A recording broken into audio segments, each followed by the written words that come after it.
আমি ছোট ছিলাম, তখন আমার 11 বছর ছিল এবং ও আমাকে ফুসলিয়ে নিয়ে গিয়ে বিয়ে করছে। বর্তমানে আমার চলতেছে 13 বছর। 2 মাস রিলেশন করার পরে তখন ও আমাকে নিয়ে যায়, পালিয়ে নিয়ে যায়, যে তুই যেইখানে যাবি তোরে যেইখানে পাবো ওইখানেই মাইরা ফালায় থুয়া দিমু। বয়স মাত্র 13। যে বয়সে একটি শিশুর স্কুলে যাওয়ার কথা, বন্ধুদের সঙ্গে খেলাধুলার করার কথা, ভবিষ্যতে স্বপ্ন দেখার কথা, সে বয়সে অনামিকা আক্তার জুঁই হয়ে উঠেছেন একজন মা। জুঁইয়ের বয়স 13 হলেও সে বাচ্চাটিকে জুঁই কোলে আঁকড়ে ধরে ক্যামেরার সামনে তিনি মিষ্টি হাসি দিয়ে আছে।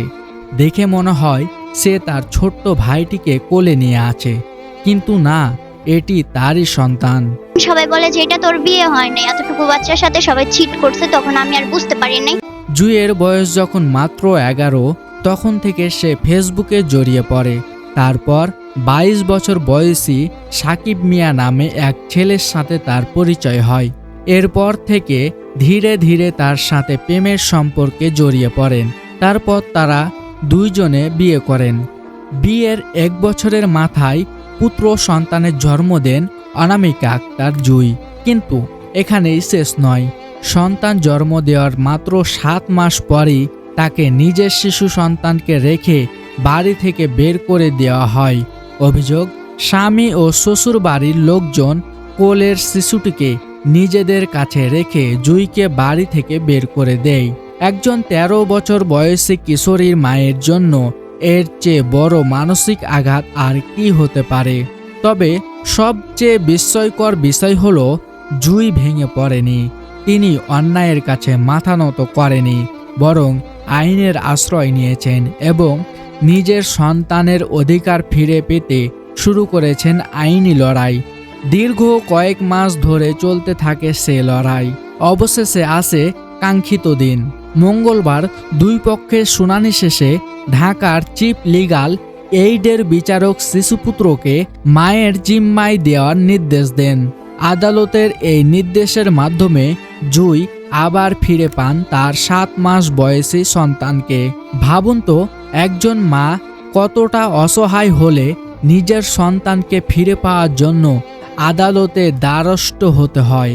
আর সেই মা যদি হন মাত্র 13 বছর বয়সী একজন কিশোরী, তাহলে বিষয়টি আরও বেশি হৃদয় বিদায়ক হয়ে ওঠে।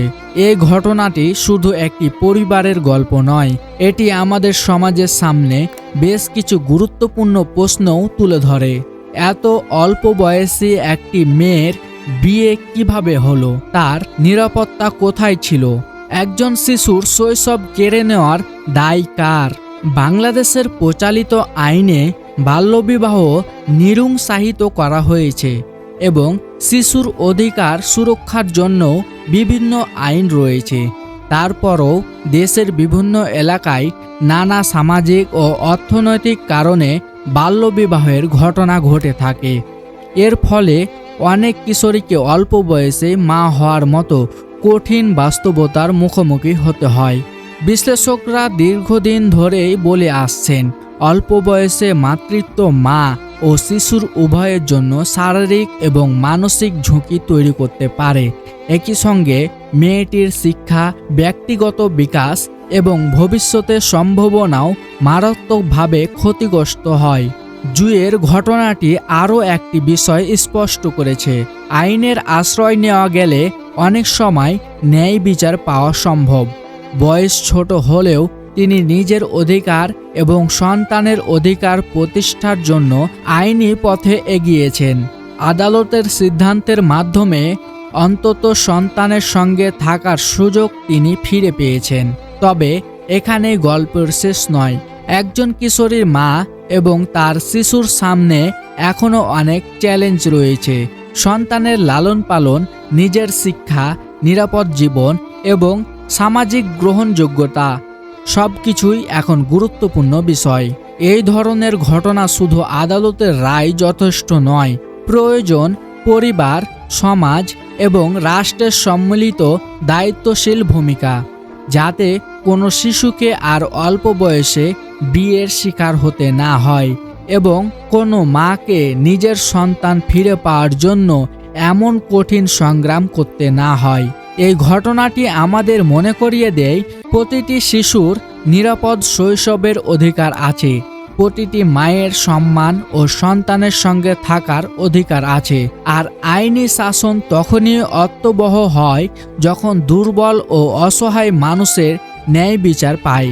আপনাদের কি মনে হয়, এমন ঘটনা প্রতিরোধে পরিবার, সমাজ এবং প্রশাসনে কী ধরনের উদ্যোগ নেওয়া উচিত?